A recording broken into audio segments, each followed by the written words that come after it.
नमस्कार, मी सुमित शंकर सावंत आणि तुम्ही पाहताय TV9 मराठी न्यूज टॉप 9 या बुलेटिनमध्ये तुमचं स्वागत। सुरुवातीला एक महत्त्वाची बातमी। वेगळी भूमिका घेणाऱ्यांना जेलमध्ये टाकण्यात आलं असं शरद पवार यांनी म्हटलेलं आहे। शरद पवार यांनी मोदी सरकारवर ही टीका केलेली आहे। धोरणांवर टीका केल्यानं संजय सिंग यांना जेलमध्ये टाकलं असा आरोप शरद पवार यांनी केला आहे।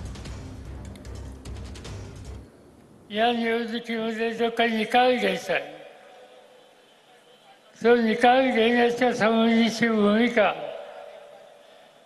आपण जाणकार पद्धतीने घेतली नाही तर त्याची जबरदस्त किंमत ही आपल्याला आणि पुढच्या पिढ्यांना द्यावी लागेल। ज्यांच्या हातामध्ये देशाचा कारभार सोपवला त्यांच्या भूमिकेपेक्षा वेगळी मतांची मांडणी कुणी केली तर त्यांना जेलची हवा दाखवण्याच्या संबंधीचं काम केलं।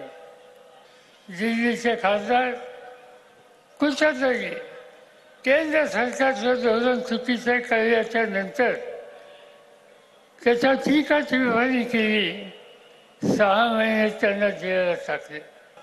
मोदी साहेबांच्या अत्याचाराची किंमत त्यांना द्यावी लागली असे खासदार संजय सिंह